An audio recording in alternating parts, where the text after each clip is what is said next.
300 episodes old and I've still got all me teeth.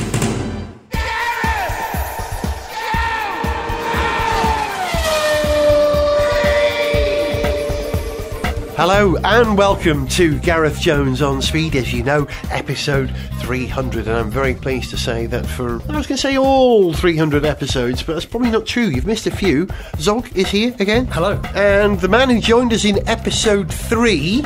Sorry. Yeah. Hello. Gareth Jones on Speed 300, how'd you feel? It's an achievement, isn't it? Wistful? I don't know. Cash in the attic. Oh, we found this painting in our loft, and we're not sure, but we think it might be a Van Gogh. Not Vincent van Gogh. Alan Van Gogh's brother. We still down the think, corner. Exactly, Yeah. Now, I mean, I grant Lovely you, hair, that he was a chap. plumber, but he did a bit of painting in his spare time, so it's going to go to auction. You could have found some cash in your attic. It goes to auction, it gets £5.20, and these people who are expecting £1 million are there despondent, and now they haven't even got the painting anymore, which they secretly quite liked. And the woman who presents cash in the attic always goes, How do you feel? And they always have to go, oh, we're a bit gutted. As my colleague James May says, that programme should be called No Cash in the Attic. Because no one ever gets any money for any of the tat they pull out of the loft. Cash in the Attic has an illustrious 300 or more episode history that they can plunder. But I thought I'd just talk about the history of Gareth Jones on Speed, being as it's our celebration.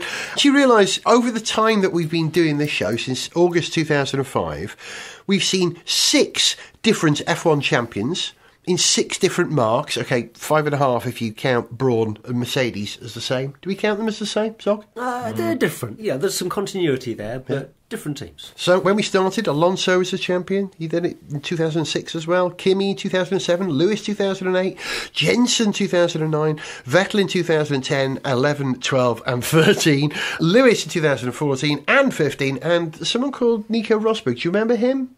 Won it in 2016. Do you remember Nico Rosberg? Oh, former F1 driver Nico Rosberg. Correct, yeah. It does seem a long time since Kimi won, actually, doesn't it? Doesn't it? Well, it's 10 years. I guess it was. 10 years. Especially That's for right. Kimi. Yeah. So He can't remember anything beyond last week. And even that's a bit blurry.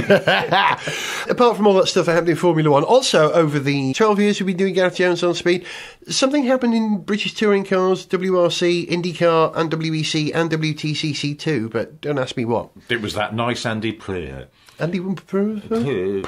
How do you pronounce it? Prune. So in the many years we've been doing this programme, we've watched F1 go from ITV to BBC to Sky to Channel 4. We've said goodbye to Manor, we think. Well, yeah, they're not coming back, are they?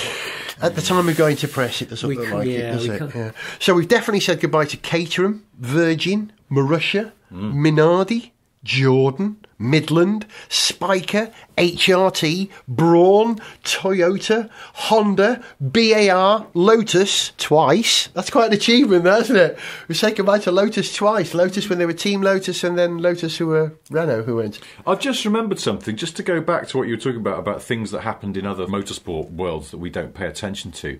Weren't we once not paying attention so much? We did a sketch in which you impersonated Chris Meek, and we both thought He was Scottish. that he was Scottish, Yes. and then found out later that he's not, Irish. because he's Irish. And that's how little attention we're paying to the immensely talented driver Chris Meek and the sport in which he competes. Also, there was a famous misunderstanding between us once where occasionally we have to write the sketches by remote control. We exchange emails, and Richard sent me a sketch in which someone called Mr. Jackson was having difficulty sleeping. So Yes, I and assumed... went to his doctor. Yeah.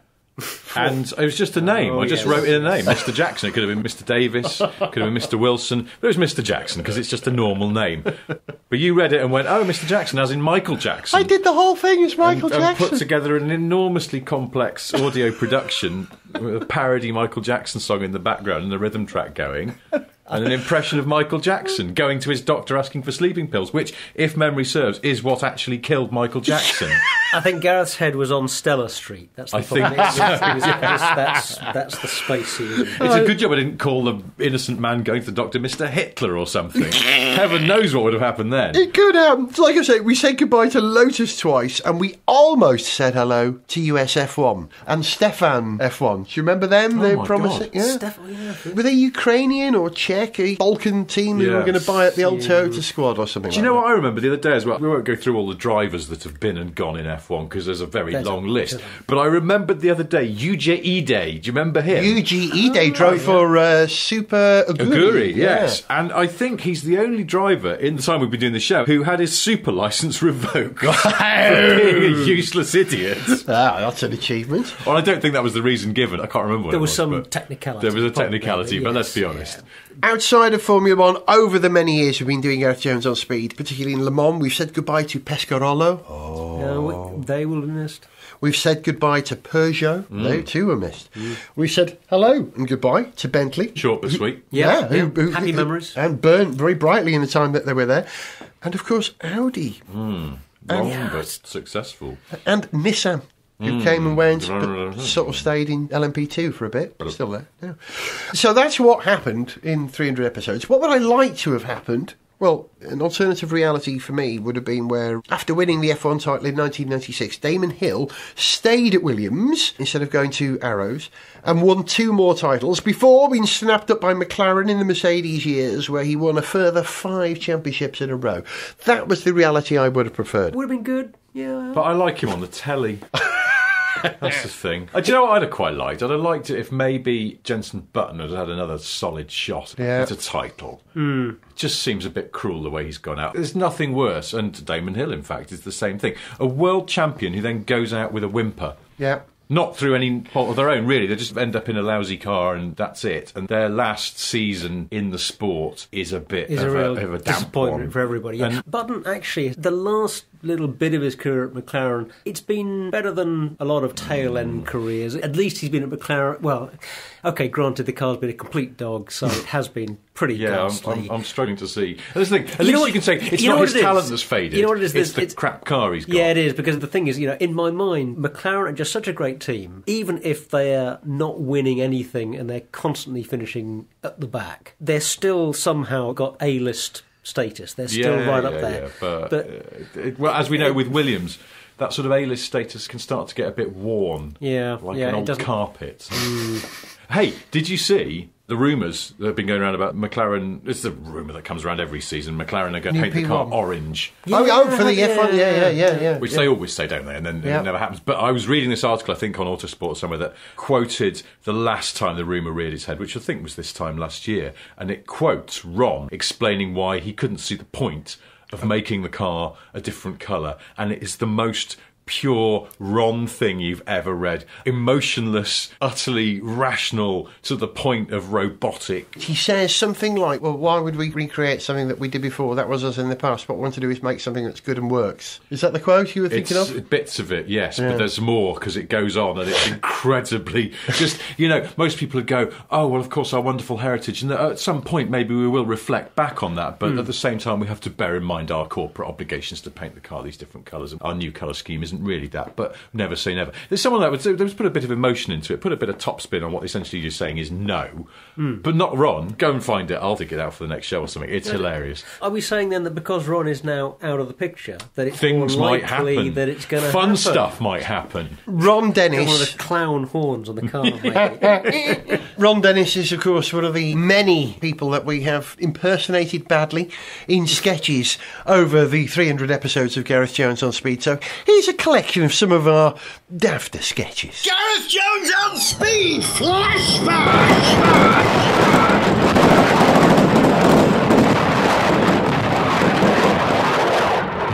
We know you can hear us in there. You're surrounded and must surrender immediately. Do not attempt to claim supreme authority. Your reign of terror is over.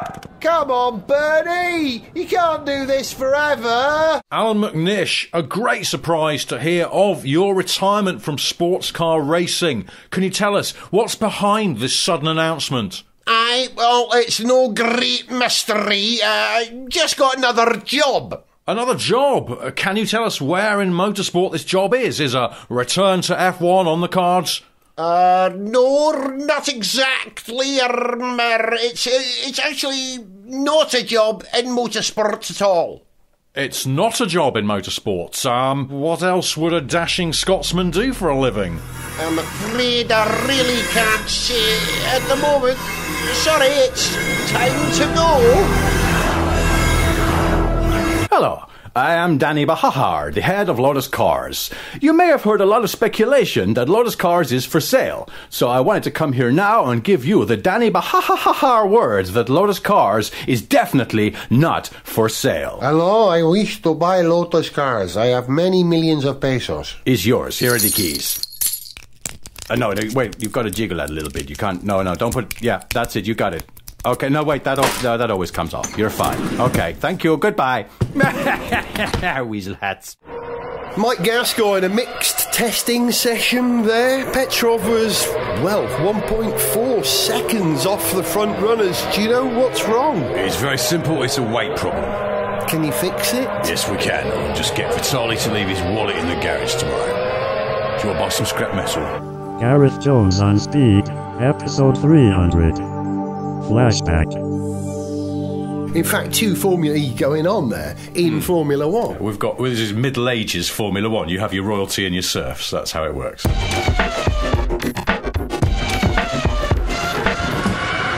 Another very fast pit stop from Red Bull, and as Vettel blasts majestically onto the track once more, it's over to Lumsden, who is at the other end of the pit lane. Thanks, Chris. Yes, I'm here in the HRT garage, where these men in smocks are furiously working on the car. Excuse me, what's the problem here? It's the spoiler, sir. Some of the wattle fell off it. Wattle? And you're also topping up the engine with... what is that? It's mud, sir. Mud and a poultice of elderberries, witch hazel and catkins. And a bat's face. Why are you doing that? The mice like it, sir. Mice? The mice! In wheels, sir. Powers the car, sir. Mice! Didn't HRT have a Cosworth V8? Yep, but this is faster. Yes, Petrol! With Gareth Jones on Speed!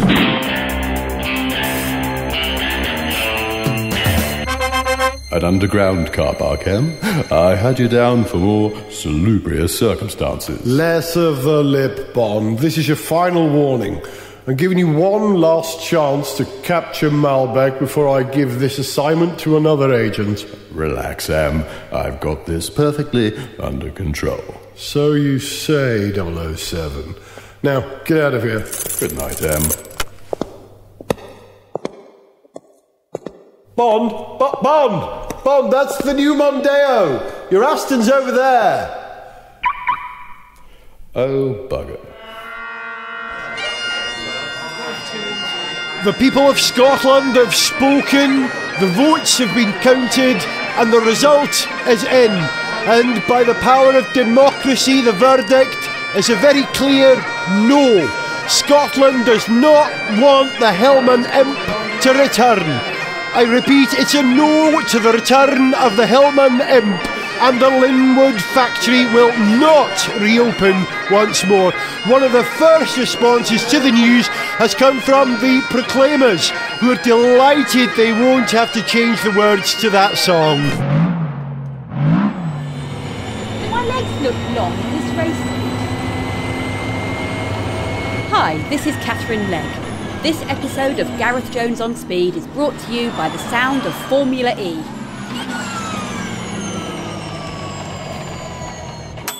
Oh good, my clothes are dry. Gareth Jones on Speed. Flashback. Exactly, concepts, a future which never actually happened. Yes, there they are now, Britain's regent, King Charles III, and his new wife, the Queen Olivia Newton-John, preparing to drive off in the beautiful Morris 1800 Aerodynamica designed by Sir Pininfarina. They're being seen off there by the former Prime Minister, Lord Noddy Helmer, and the Archbishop of Canterbury, Cliff Richard. Surely the whole country country, including the British dependencies of France and America, must be wondering where they will choose for the royal honeymoon. Will it be Llandudno in the Independent Republic of Wales, or perhaps they will take the lunar shuttle to New Southend-on-Sea and our latest British colony, the Moon? And oh look, the happy couple are giving a shiny shilling to one of London's most famous street characters, the homeless pauper Bernie Ecclestone.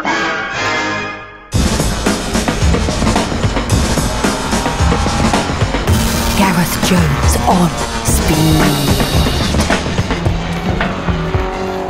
What have we been doing on Gareth Jones on Speed for 300 episodes? Well, most of the time it's standing in this room chatting about cars. That's essentially what it's all about, isn't it? Yakking, I would say. Yakking. Yes, and it's your fault, Zog. You know this. It's all your fault. Yeah, I know. You keep blaming for this. And technically, yeah, you're right. Yeah. It's like Larry Mullen formed U2. It's Larry's band.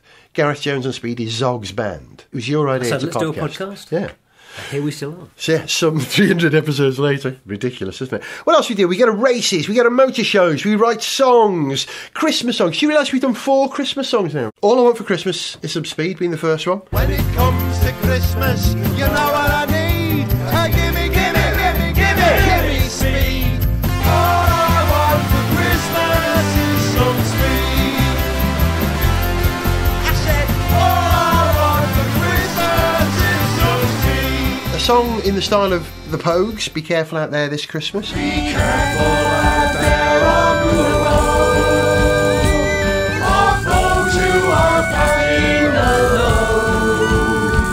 Your slippers by far alone in your car. Be careful out there this Christmas. Why did they make Nigel Mansell Santa Claus from a few years ago? Oh, why did they make Nigel Mansell Santa Claus? This whole thing's really turned out very weird. Oh, I hope for so many things at Christmas. I hope they use tacky inouye next year. I hope they use tacky inouye next year. 2 versions of that, by the way. The band version and Melissa sang it. Oh, why did they make Nigel Mansell Santa Claus?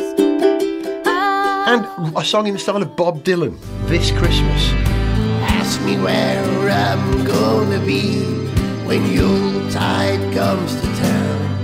They'll be crawling past Newton Willow. There's nowhere I can go. I ate my 2-for-1 Haribo, and I really need a piss this Christmas. I'll be stuck on the M6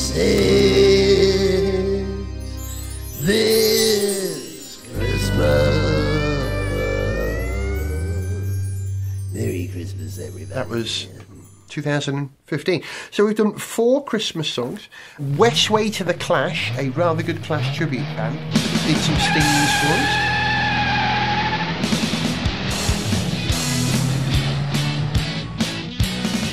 I don't know what a podcast is, but I'm told that all I'll need is a homemade show for petrol heads. Called Gareth Jones on Speed. 8-Bit Polytech wrote a song for us. Like when I'm driving right to the horizon, driving through the night in a bunch of racing games. Driving, easing up the miles in cars I can't afford, the speeds I can't maintain. Thank you very much for recording that. Michael Cumming co-wrote a song with me about the Jensen Interceptor. 10 miles to the gallon, the coolest car they ever made. Cheap fuel in 1971. When I'm in it, I'm Dave Hill from Slade. No, Dave had a CV8. I got the Ferguson formula, front like an SO, back like a bubble. I got the Ferguson formula, you can't catch me, I'm like shit off a shelf. of all. And my most prized possession, I think, in terms of music in Gareth Jones on Speed was when Pete Williams from Dexys agreed to sing a song for us. Seemed like a good idea at the time. I poured up the mixture. Science was on my side. We made it to the grid. Almost got lovers. We tried. But I'm running out of money. We spent more than we had. I'm thinking of selling everything I feel. Like I'm in Breaking Bad. That was bad. pretty awesome. I could retire now if that was it. Yeah, I only do this so I can make songs because I always wanted to be a rock star. To get an actual rock star, sing a song for you. Brilliant. Did you know we've done over 160 songs, anthems and carols? Blimey. 160? That's 10 albums, isn't it? That's They do stack up, don't they? That's unbelievable. If you want to hear any Gareth Jones on Speed that you may have missed, by the way, I've just issued a new RSS feed for the show. Now, the regular one is garethjones.tv/speedrss.xml. That's the regular one. But if you want to subscribe to speedrss200.xml, you'll find the first 200 episodes because I've had to drop those off our RSS feed to keep it small enough so iTunes read it. But I'm now making our entire back catalogue available on separate RSS feeds. So if you want to hear any of that stuff, go and dig it out. We've done some spoken word as well as songs as well. We've done Max Boyce, John Cooper Clarke, Professor Stanley Unwin, who will return soon, I'm very pleased to say. And we've rewritten a Christmas carol. We did The Night Before Christmas very recently. And we've done James Bond and Scooby-Doo sketches. Do you remember those, boys? I do. The Bond was very nicely done. It was a piece in its time. There was a lot of espionage going on in F1. That's what triggered It was the wasn't McLaren, time of the McLaren and Ferrari Yeah. espionage stuff, wasn't it? Alleged espionage. Yes. Wow. So, should we play the Scooby-Doo piece? From episode 31, which was from 2007. Scooby-Dooby-Doo, where are you? We've got a job for you now. Scooby-Dooby-Doo, where are you? Go to Formula One now. Who can believe it, Scoob? We're at the British Grand Prix. Did you get some Scooby snacks? Oh, Shaggy, when I bought a burger, I was completely overpriced. Okay, gang, we got work to do. We gotta meet a mysterious grey-haired old man by a stall selling cheap Ferrari-branded merchandise. But Freddy, that could be anywhere. No, wait, here he is now. Hello, kids. It's president of the BRDC, Damon Hill. Kids, I need your help. There's this new kid in town, and there's something not right about him. He seems to be winning all the time in his first F1 season. And trust me, that's just not possible. Maybe he's just a bit more talented than you, Damon Hill. Quiet, Scoob. But what can we do, Mr. Hill? Find out who's behind him. But be careful.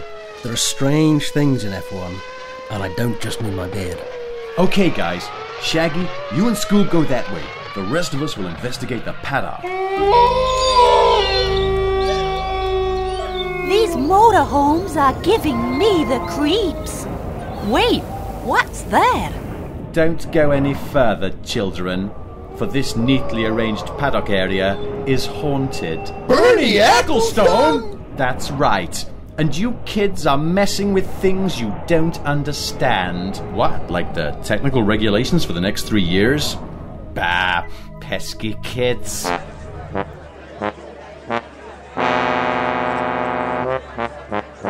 Uh-oh, the race is over, Scoob, and still no clues. Wait, Scooby, you can't go into the post-race conference. Oh, yes, I can. Shaggy, what's going on? It's Scooby-Doo. He's gonna knock Lewis Hamilton to the ground. Come away in the championship would be perfect enough.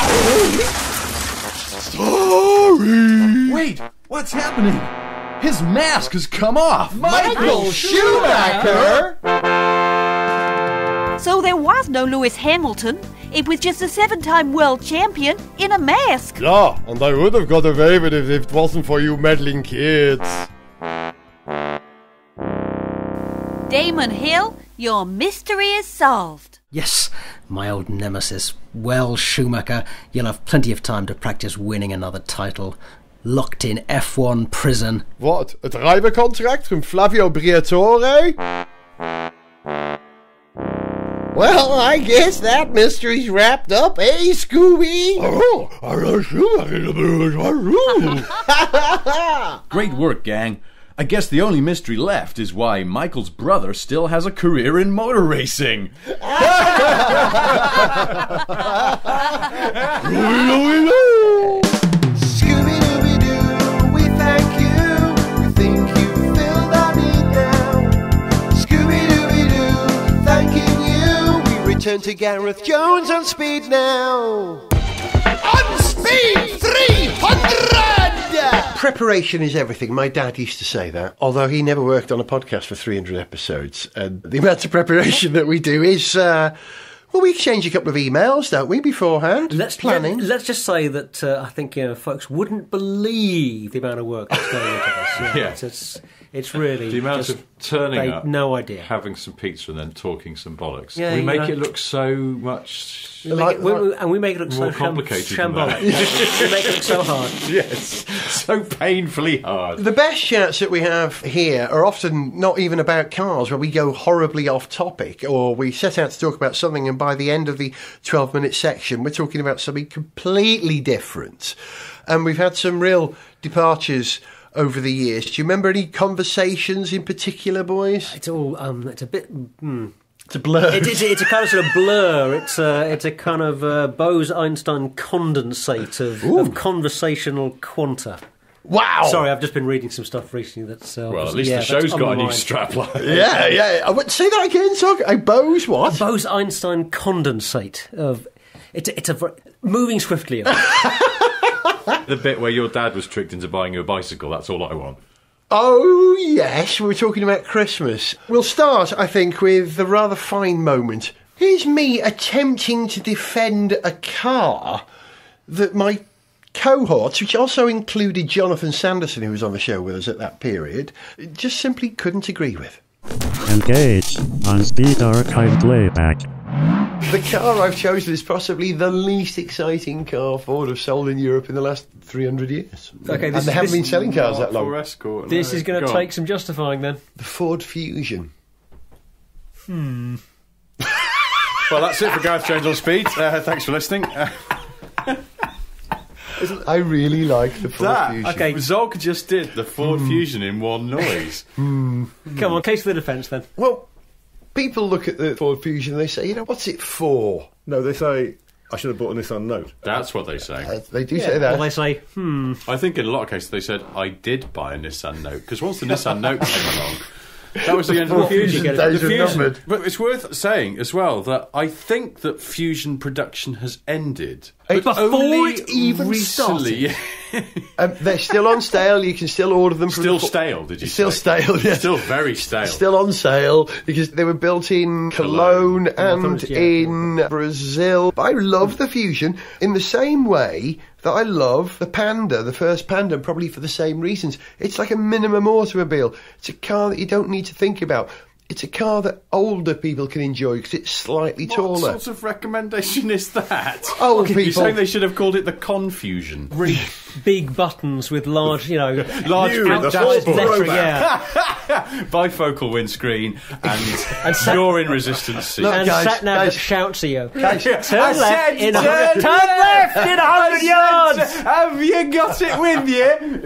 I've got one of those. Guys, can I just remind you I'm 50 and so, I'm looking at this car going, that's nice. Is it wiped clean? The comfortable seats. Do they do it in grey? It's a tall car, and when you're older, getting in and out of a car, that is... But a Routemaster is a tall vehicle I as wouldn't well. recommend that. Zoom around in one of those going, it's very practical. Also, it has all the advantages of extra ground clearance for looking over hedges. It does have not better ground that clearance. tall. It's about 4 mil taller than a Fiesta. Just enough for you to get your bad knee in. I think the Fusion has a valid place. Also, South Africa, it does really well in South Africa. Countries where you don't... So did racism. You are grasping at straws big time now. No, man. It's a great car. It's just a big Fiesta estate. What could No one be better needs than that. It's a small. That's the Fiesta thing. I haven't heard a single good argument yet. It's a great food. It's basically just Branston pickle with big lumps of more strawberry in chocolate it. No need. Gareth Jones on Speed, episode 300, flashback. That happened to me once in my de Chevaux, actually. Really? Yeah, I was driving along the motorway, fell asleep, and I woke up just as the bonnet flipped up. Hang on, whoa. Rewind Driving on the motorway, fell asleep. Yeah. Really?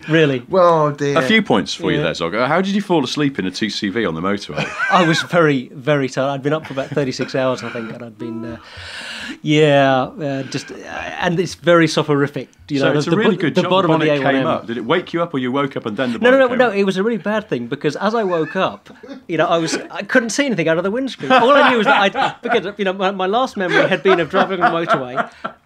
Imagine you wake up and you suddenly realise that you have driven your car off the motorway and that the bump of driving off the motorway has flipped the bonnet up. It's remarkable how quickly you figure out that you must have run onto the left-hand side of the road, not the right. Therefore, you should steer to the left in order that you don't go back into the road. And a moment later, you hit the barrier. And the AA truck that's been following you for the last couple of miles, watching you weave over the road, pulls up and offers like assistance. a vulture. On Speed 300, here's another moment from the On Speed archive. As you know, I like to go for the DIY improvised solution rather than just constantly topping it up with some expensive high-tech German washer fluid.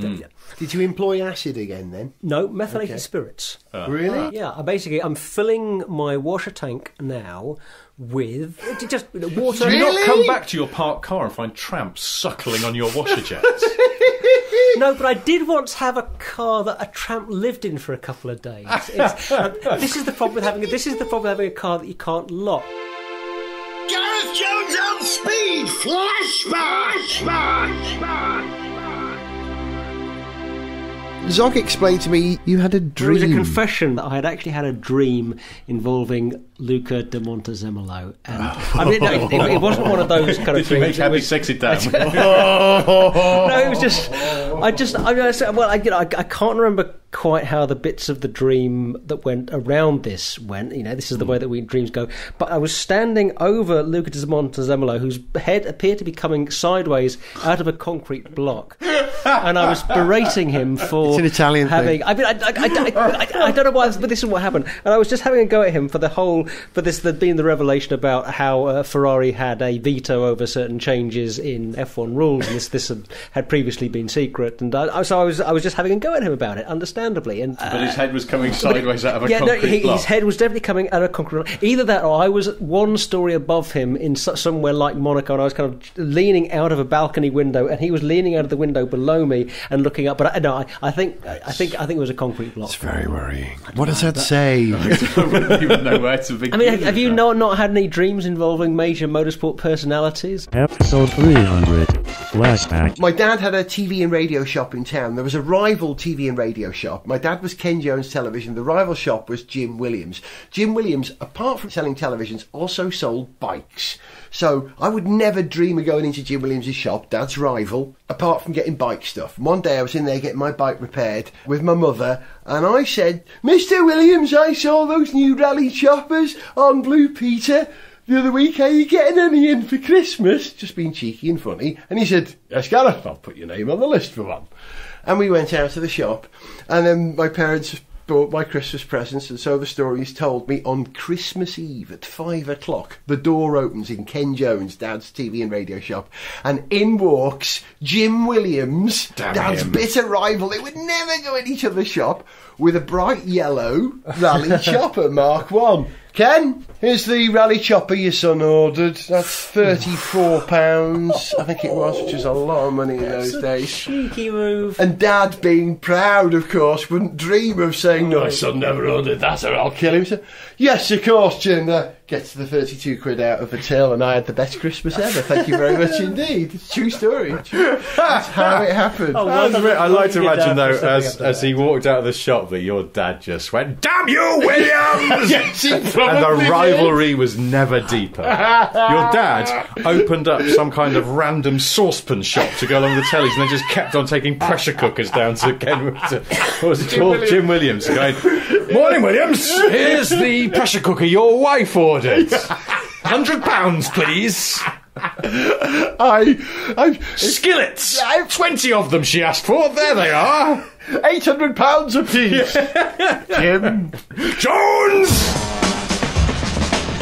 There are, in fact, I would say 2 or 3 different types of Gareth Jones on Speed. There's the stuff that we do here around the microphone. Then there's the stuff that we do when we're out and about together, which is usually a race or a motor show. I remember being drunk at the British Grand Prix. Oh, we all remember that. You actually remember being drunk at the British Grand Prix? No, I remember it because unlike most of the times I've been drunk, I was being recorded by you, and then it was made into a podcast. Thankfully, most of the times I'm drunk, no one's recording them or making them into a podcast. I'm guessing that's probably one of the clips we're going to use. I think we'll probably use that. Well, let's find out. Yeah. And then there's a sort of a feature show where I go off and talk to people and make programmes about things like River Simple. I like to think we told the story of River Simple to listeners on Speed who just hadn't heard about the car. Well, that was a before. good one, and that was a great show to have because it's terrific to showcase not just a British manufacturer who, you know, one might want to support, but somebody who's doing something very smart and forward-looking. So and also, I think it really demonstrates to the world that Britain is at the vanguard of extremely enthusiastic, well-spoken men. Yes. And we always have been, I like to think, but now we can truly say we are still there at the top of our game. Richard is, of course, talking about the man behind River Simple, Hugo Spowers. What a lovely man. You must meet Will, our main packaging engineer, because he's responsible for packaging the car, and he's 6'4", and so you can bet your bottom dollar that he'll fit in it. Yeah. And we're rolling. It does make a modern noise. Do forgive the fact that the suspension is quite clunky at the moment. I think the shock absorbers have been valved for a Range Rover or something. Apparently they're Lotus Elise shock absorbers, but even that is far too heavy for us.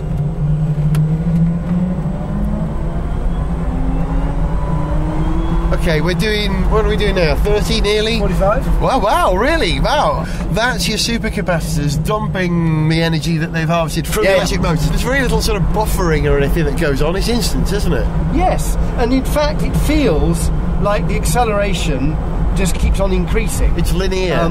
Actually, it is only linear. It is a completely linear torque from 0 up to 60 miles an hour. And so it feels like it's actually increasing the acceleration simply because we're used to acceleration dropping off as you go faster. Yeah. So it's very nippy. I mean, it's small, it's light, it's like a Lotus. I mean, we keep coming back to Colin Chapman and things like that. We want it to be not just good to look at, but fun to drive. Yeah. So it's very responsive, nimble, small, light, everything the sports car should be. Hello, this is Jonathan Price, the High Sparrow from Game of Thrones and a bad Bond baddie. And just want to wish Gareth Jones on Speed a happy 300th episode. I'm from Holywell too, you know. We've had some requests from listeners who wanted to hear specific things on the programme. Alex O'Dell wanted anything featuring Finn, our cat. Sorted. Dave Waters wanted anything Le Mans-y. Yeah, we can do that. Le Mans-y, I suppose it should be said. Philip Jones wanted some Patrick Head, of course. Robert Jennings said anything involving a Toto Wolff impression. But to kick us off, Chris Wood asked for this sketch about a snoozy, quiet Prius.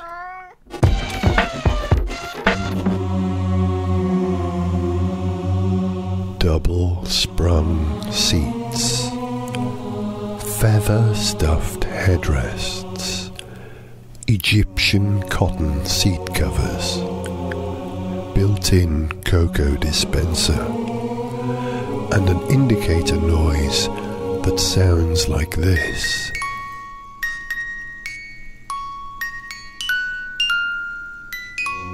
The new Toyota Prius Land of Nod edition was recently described by Car Choice magazine as incredibly relaxing and unbelievably dangerous. Test drive one on the M6 tonight.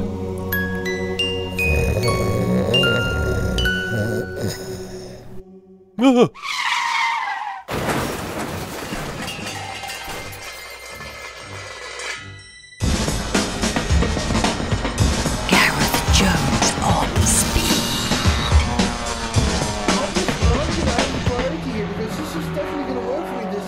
This is my. Oh, come on, Lewis. Don't. It's not. I don't have to talk. Yeah, it is true. Susie is pregnant. I am delighted to announce that we are going to have a baby. It's not fair, man. Why does my engine always blow up and not Nico's? He pushed me, Toto. Toto, Lewis pushed me. I'm sorry. I mean, another baby.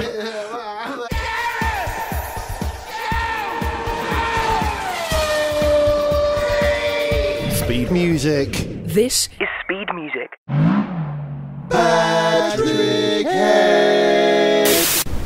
Patrick Head.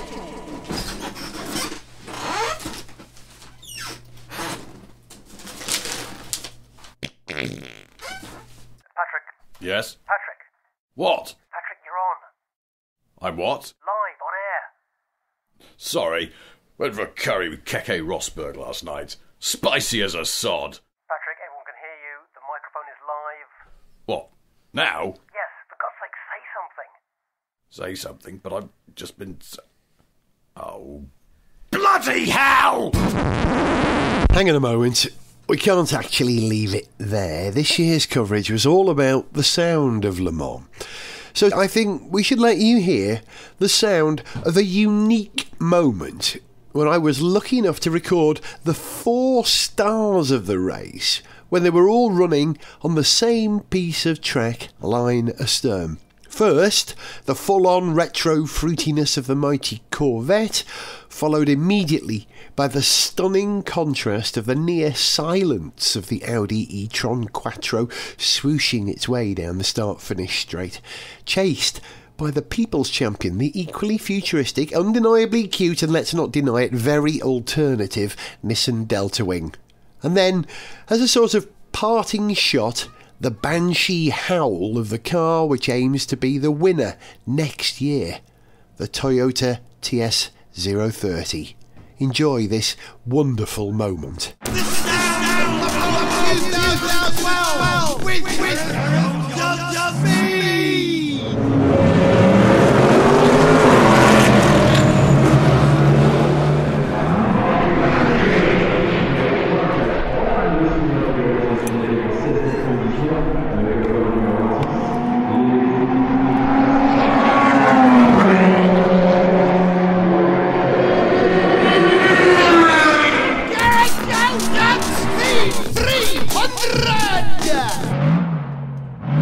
One of my favourite out and about things that we've done, which I won't put in the show here because we've just had it recently, was having a Rolls-Royce Wraith for a week. I think that was a unique and irrepeatable moment in the history of Gareth Jones on if I can Speed. just summarise that, Yeah. Gareth liked having a free Rolls-Royce. I did. That's basically what was Yes, said. he did rather like it. he liked- But Do you know who what's wouldn't? funny is that I had a free Rolls Royce a while ago. And as well. did you In fact, I like had a it? Wraith as well. I did, but, and it's weird to say but, I found it a bit like Australia. On paper, absolutely brilliant. Couldn't fault it at all. And even when you're in it, you're going, this is tremendous. And yet, I don't want it in my life all the time.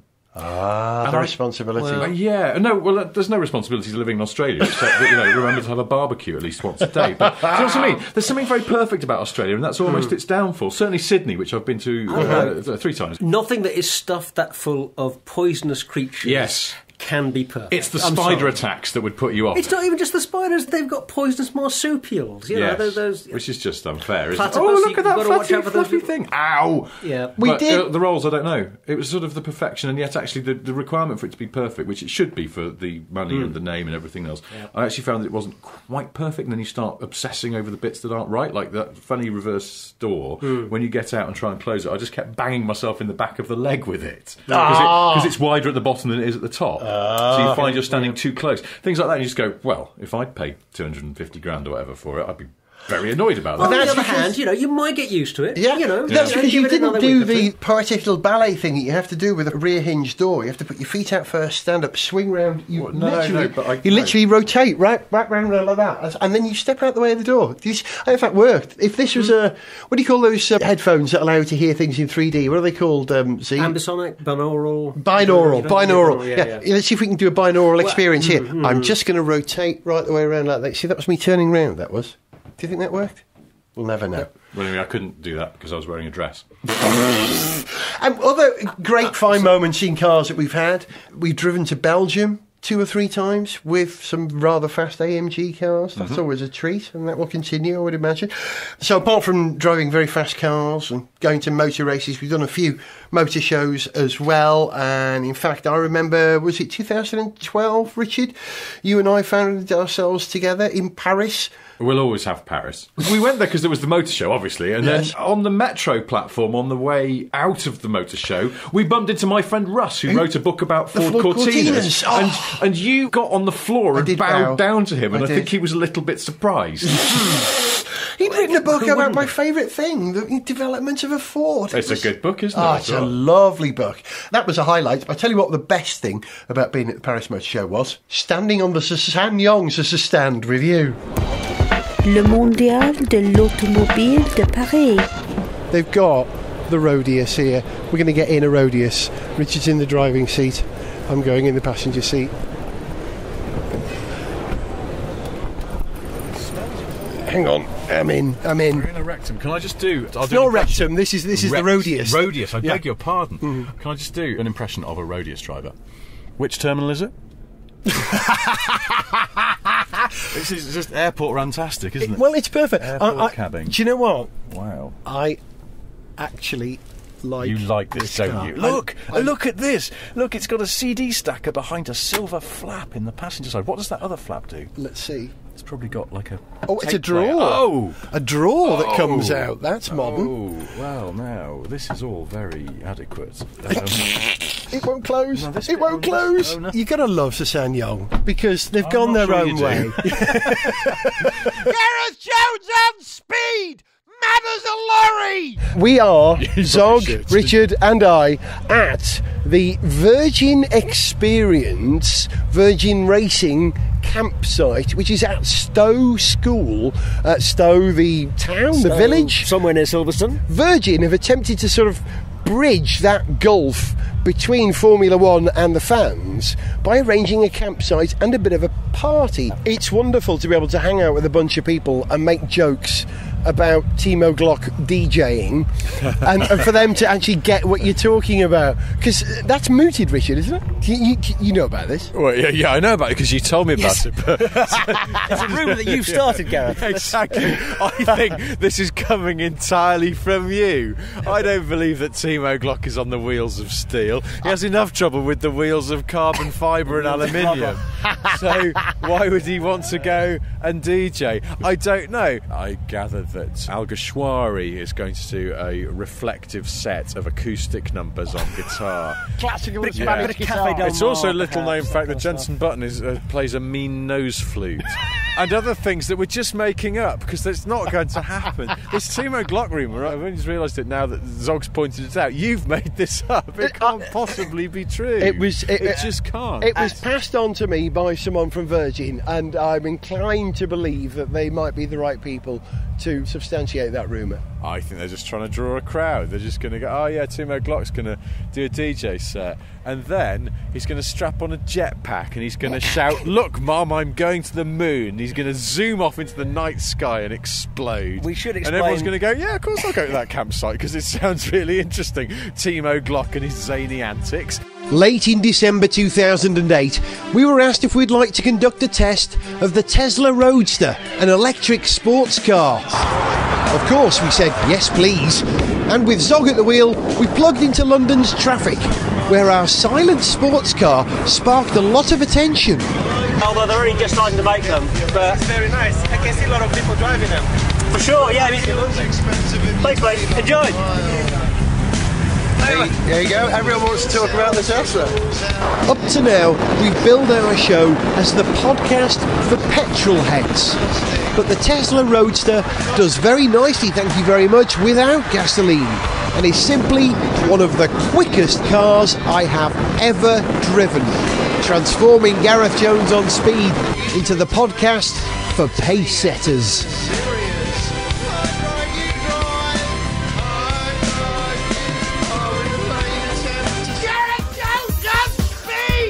Good morning, welcome to Gareth Jones on Speed. I don't usually start with good morning because we often record in the evening or the afternoon, but on this occasion we're recording in the morning and we're recording out of doors. Go on, Zog, tell them where we are.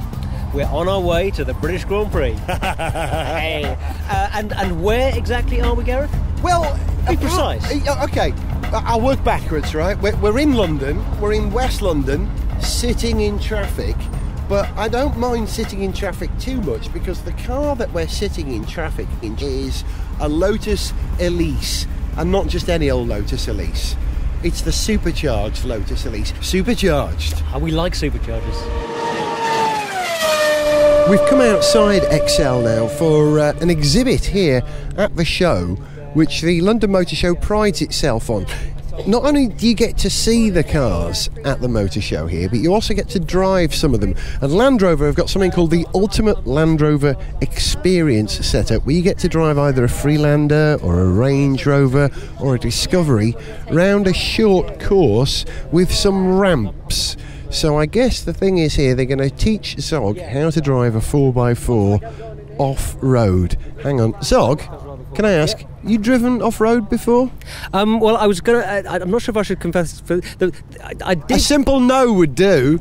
Well, no, I have been off-road. I had my first crash in a Land Rover, actually, when I was learning to drive on a farm. You tell me. It's a good thing they're tough old beasts. Hello, Flavio, come for you to say for the happy birthdays of the celebration to Gareth Jones on his speed and hope for a big fluffy burny cake, boozy, sexy time for everybody. Hey, Flav, wish you were there.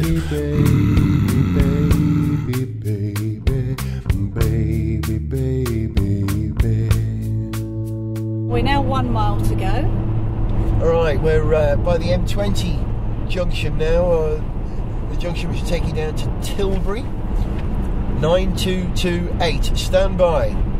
We have no digital countdown of the last 10th of a mile, but here we go. I'm watching, waiting for it to go. 9228. It's exciting.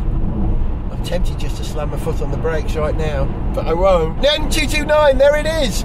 9229. Fantastic. This car has just driven 6,025 miles, which means we have broken the record for a distance covered over a fixed period of time by a hydrogen fuel cell vehicle, and I am thrilled to be a part of that. Thank you very much indeed, and congratulations, Kate. Congratulations, it's very exciting. Gareth Jones on Speed. Gareth Jones on Speed. Gareth Jones on Speed.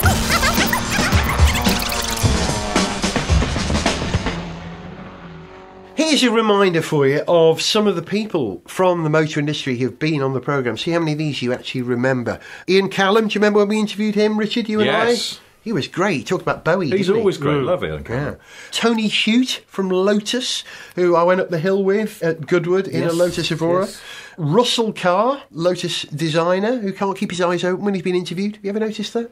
Interviewed Russell Carr, Lotus designer. Because he's waiting for you to go, but your name's Car. Yeah. So he's closing his eyes in that sort of expectant pain that has haunted his whole professional life. Yeah. Same as that guy who did colour and trim for Rover, who I once interviewed, who was genuinely called Martin Peach. No! Lovely man, but again, he probably had his eyes closed. He's going, they're going to say it. Any second now, they're going to say it. They're going to say, your name's a colour. I'm surprised his name wasn't Colour and Trim. Martin Colour and Trim. That would have been the irony is that his it? dad's a greengrocer as well, so they just had it their whole life. Oh! Here's some of the drivers who've been on Gareth Jones on Speed over the years. Johnny Herbert, Jenson Button, John Watson, Jos Verstappen, so mostly drivers whose names start with J, if you noticed that. Mika Salo, Robert Kubica, Lewis Hamilton, you may remember him. Do you remember him?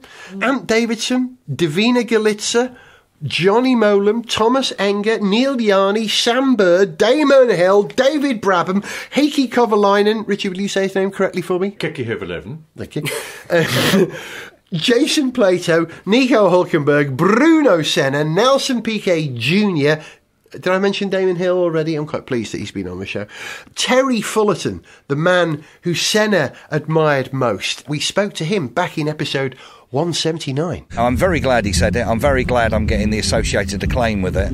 Without flexing my ego too much, I'd like to think I deserve it, and I'm very glad he said it. Who else would you want to endorse your driving credentials, you know? High praise. So, you know, from Ayrton Senna. So it's fantastic that he said it. I'm very glad he said it.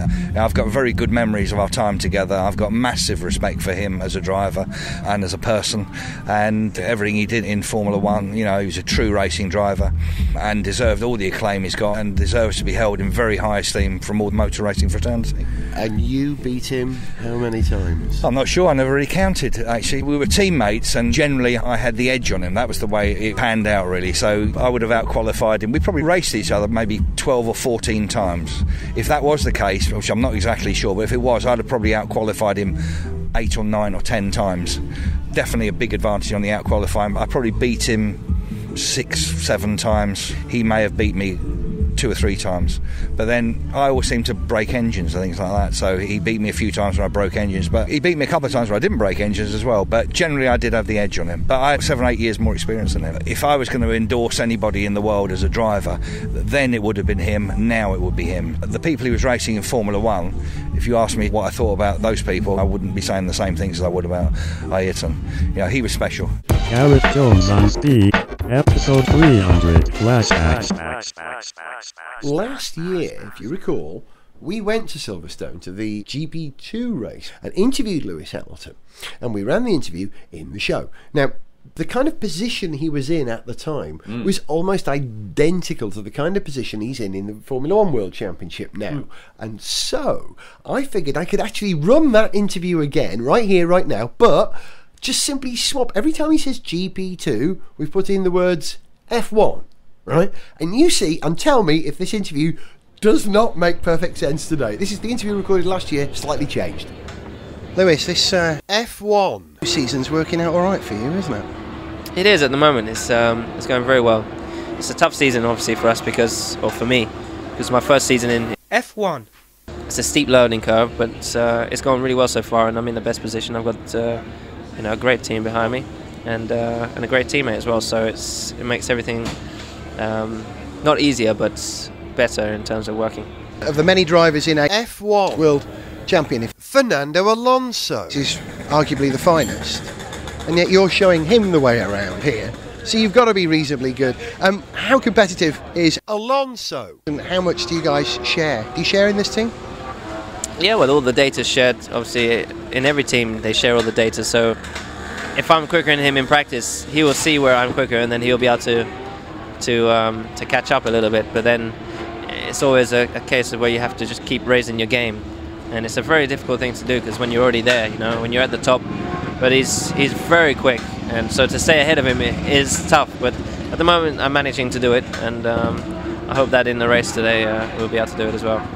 It's great to be on the front row here and have in front of the British crowd as well. So, go on, give me a 20-second answer. Everyone's talking about you being a world champion. I hope so. It's going to be, and it's a tough step. And but I need to win more races. That's the key. Win as much as possible. come away with the championship would be perfect. Lewis, thanks for talking to me, man. Diolch yn fawr iawn, as we say in Wales. Thank you. Thank you very much. Cheers. Do you know, you could have got away with that if you hadn't told people. And also maybe if you'd got a slightly more convincing voiceover artist to fill in the gaps. Gareth Jones on speed, made with an awful lot of interference from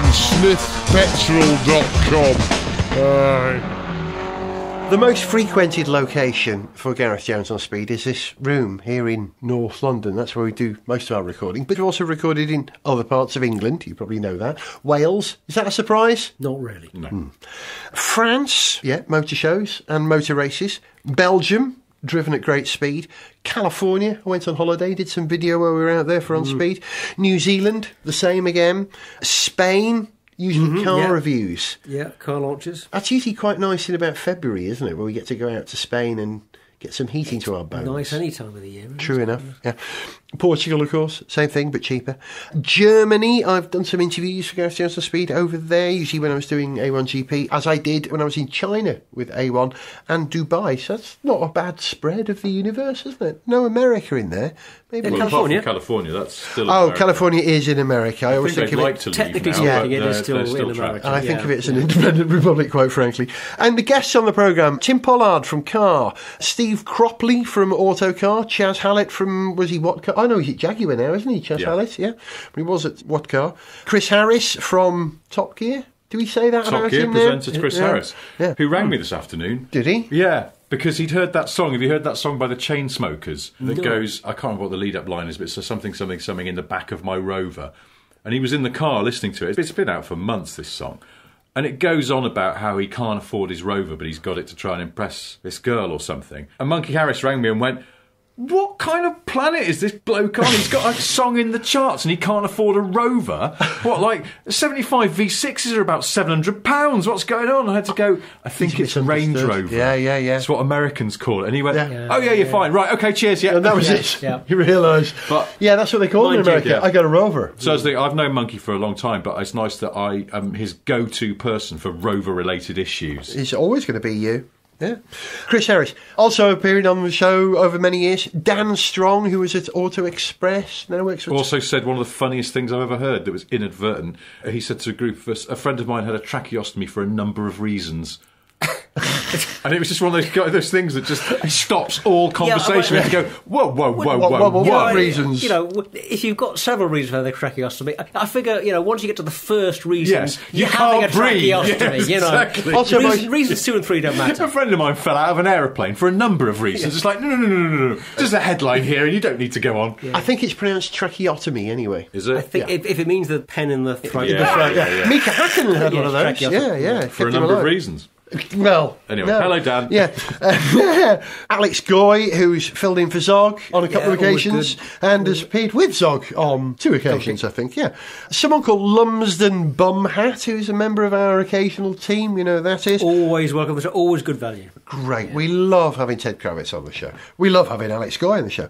Crofty's appeared on the show. Johnny Smith has been in the studio with us here and been at Le Mans with us and various other events several times. Anne Bradshaw, the Queen of Formula One, do you remember her? Hirofumi Yamamoto. 50 points if you can tell me who that is. He's one hell of a score at Scrabble. The man who engineered the hybrid version of the Toyota Verso. Right. How about that for a factoid? Dave Stebbings, who's going to say it? Quizmaster. That's correct.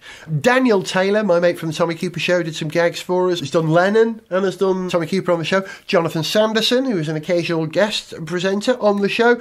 Colin Ward, a great friend of ours who stayed here in the house and did voices for sketches occasionally and appeared on the show. Violet Berlin and Tycho and Indigo Jones. I have to thank them for appearing on the show over the many, many years. We're nearing the end now. This is like the credits bit. And This it is goes a on bit like, this is Sally Fields at the Oscars, isn't it, now? It's going to start blubbing. I'll do it at speed. We're but not here we go. ending. Like, there's still going to be another show after this one. Yeah. I assume. At least 2. Okay. Yeah. The members of the On Speed band, I have to say thanks to them. They were Melissa Heathcote, hooray! Anna-Marie Borg, hooray! Steve Allen Jones, hooray! Eric Boitier, our drummer, hooray! Freddie Draper, our bass player, Eddie McDonald from The Alarm, on guitar, hooray! And our recording engineers, Tony Sellinger and Jose Navarro, who helped me do some recording a long time ago. Thanks to them. Also, Phil Cornwell for Bowie singing and Rolling Stones impressions. Alex Thomas, additional musician. Steve Summers, John Bryn Summers, additional musicians on our songs. And the people who provided voices for the talkie bits on the songs. Lebanese A1 GP driver Khalil Bashir. Oh, yes. Who did a bit in that song about when the oil runs out. Hassan, my local news agent, who was great, spoke some Arabic for us.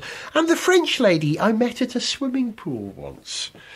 She wasn't even French, but she spoke French. Do you remember, we poached her for your song, Richard. Do you remember which one? Was she not even French? I thought she was French. No, she wasn't French. No, she spoke French and was fluent. Yes. But she wasn't French. You forgot to mention the local taxi firm who you recorded, and then they heard the podcast and thought we were slagging them off. Yeah. What was the song? That was Minicab Driver. I don't know, but every time I come here now, I have to walk home because of your thoughtlessness. That's why I had to ask them to invent Uber to get me out of an embarrassing spot. We did actually. Social embarrassment is one of the great drivers of innovation. Oh, absolutely. It's not widely recognised. Yeah. It's very little known that Steve Jobs, he just pissed off the guy at PC World, and he was like, "Oh no, but the only place in town that sells PCs. What am I going to do?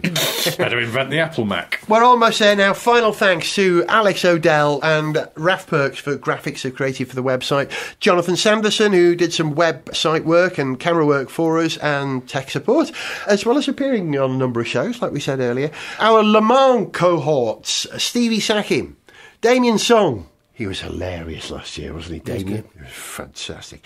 Chris Burdick, who had the best time ever of anyone at Le Mans, I think. Chris Brown from F1 in Pubs, who I recorded a show with once as well. Along with all the people from car firms who've supported the show for 300 episodes by supplying cars for us to talk about. Well, frankly, for us to talk nonsense about. But you realise this isn't really episode 300. You know that, Richard? No, you tell us. No, it isn't, because we've made 45 video episodes as well. And episode 200 was in 2 parts. Right, you counting these up, how they work out now? This is one of these kind of sort of deciding when Easter things. It's just like have that. Some kind of ecumenical conference or... And I love the way they do that. There'll be a schism, and then there'll be hundreds of years of violent religious wars about how many shows we've had. Yeah. And I haven't even mentioned the photo-enhanced editions of Gareth Jones on Speed. Some shows were available in 2 formats where you had images Back when as well. enhanced podcasts were a thing. Yeah. They didn't catch on, did they? I remember those days. That's it. We've outlasted all those ideas. So once again, if you want to hear any stuff from Gareth Jones on Speed's earlier catalogue that you can't find, have a look at the Speed RSS 200 RSS feed. You'll find a link to that on the page for this episode on GarethJones.tv. And did you realise our shortest ever show, final facts now, was episode 19 in 2007, which was a mere 7 minutes and 33 seconds long. But we did used to do shows every few days then, little short songs. Then we went to 12 days and longer shows. But the longest show we've ever done was episode 270, exactly 1 hour long, and that was 10 years on Speed 12 months ago.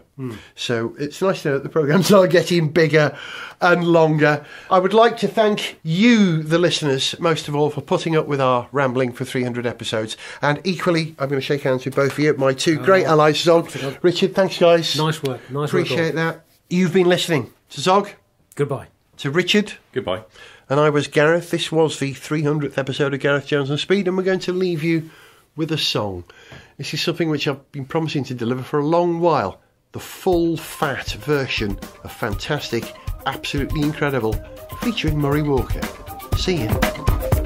When Murray speaks, the world listens.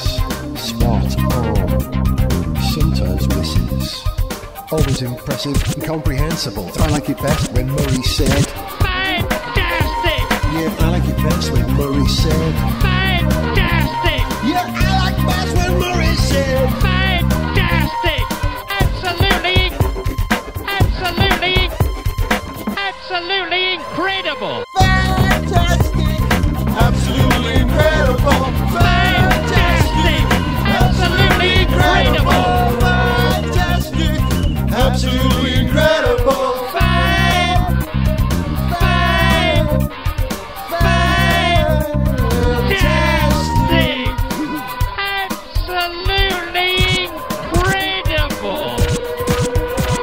When Murray speaks, fantastic! Won't take him long, fantastic! To make a prophecy turns out wrong. He makes mistakes and he'll confess.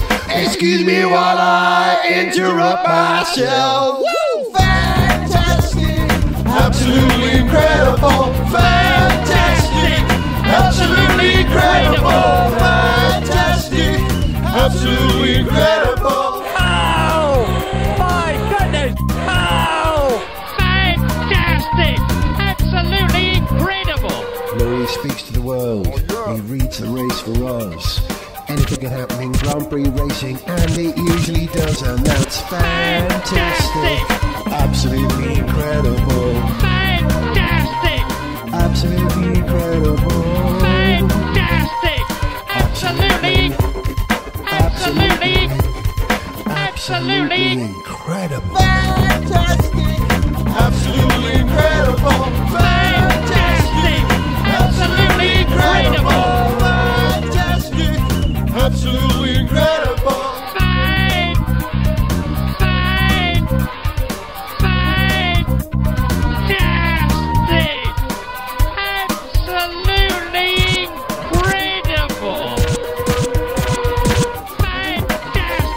His voice will last forevermore. Fantastic! If it doesn't, it ought to. Fantastic! Drivers' names he'll sometimes slaughter. Incredible. Murray Walker, Mudley Talker. Fantastic! Absolutely incredible. Fantastic. He's absolutely incredible.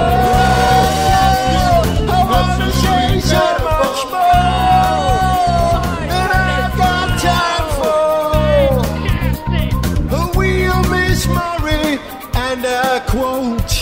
I have to stop now, 'cause I've got a lump in my throat.